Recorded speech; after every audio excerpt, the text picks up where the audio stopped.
6 নং বৰভাগ আঞ্চলিক পঞ্চায়তৰ নতুন গৃহপ্ৰৱেশ অনুষ্ঠান ধৰ্মীয় ৰীতি-নীতি তথা মাংগলিক কাৰ্যসূচীৰে নতুন গৃহপ্ৰৱেশ অনুষ্ঠান নলবাৰী জিলাৰ বৰভাগ ৰাজচক্ৰৰ অন্তৰ্গত 6 নং বৰভাগ আঞ্চলিক পঞ্চায়তৰ নতুন গৃহপ্ৰৱেশ অনুষ্ঠান আজি মাংগলিক কাৰ্যসূচীৰে ৰূপায়ণ হয়।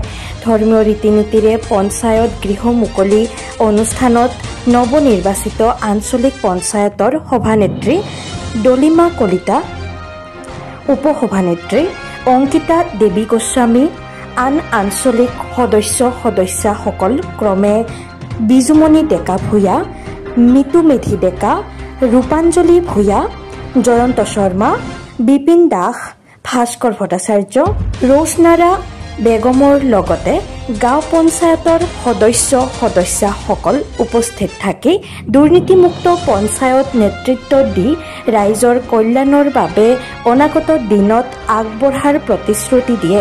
উল্লেখযোগ্য যে আজিৰ এই গৃহপ্ৰৱেশ অনুষ্ঠানত পঞ্চায়ত প্ৰতিনিধিসকলে বৰক্ষেত্ৰী সমষ্টিৰ প্ৰাক্তন বিধায়ক তথা GMDAৰ অধ্যক্ষ নাৰায়ণ ডেকাক বলিষ্ঠ পদক্ষেপৰ বাবে সকলোৱে ভূয়সী প্ৰশংসা কৰে।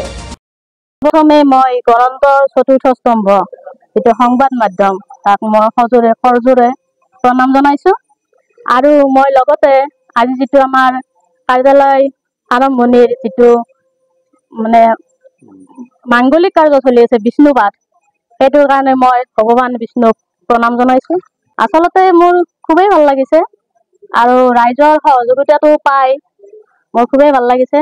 পোনপ্ৰথমেই মই আমাৰ শ্ৰদ্ধাৰ নাৰায়ণ ডেকা ছাৰক মই ধন্যবাদ জ্ঞাপন কৰিছো।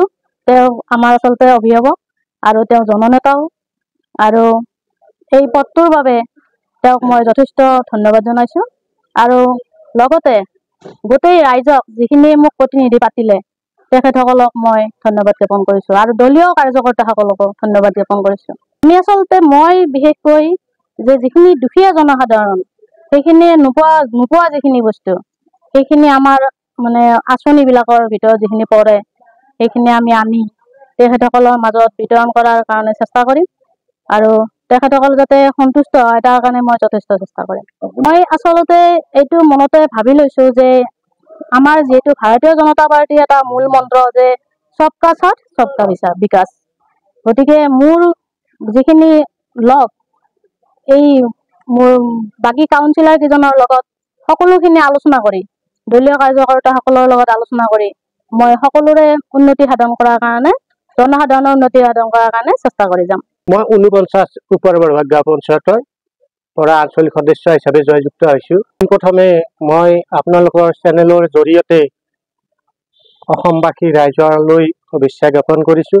লগতে যিহেতুকে আজি 6 নং আঞ্চলিক পঞ্চায়তৰ গৃহপ্ৰৱেশ কাৰ্যসূচী মাংগলিকা অনুষ্ঠানৰ মাজেৰে আমি আগবাঢ়িব বিচাৰিছো, সেয়ে ভগৱান শ্ৰী বিষ্ণুৰ শ্ৰীচৰণত আমি সেৱা জনাইছো।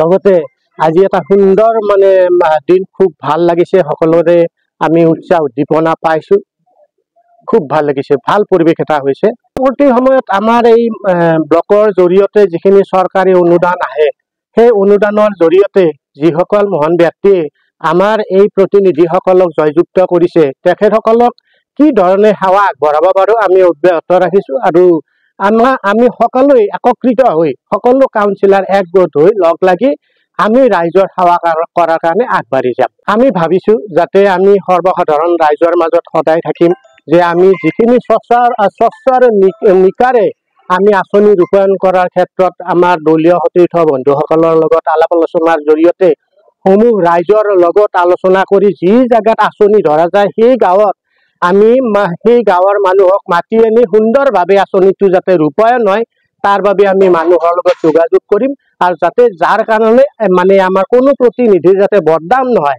সেয়েহে আমি ৰাইজৰ লগত জড়িত হৈ থাকিম, ৰাইজৰ মানুহখিনিক আমি সম্পূৰ্ণভাৱে জড়িত কৰাম। নিউজ ডেস্ক ৰিপৰ্ট, বাৰ্তা টু জেড।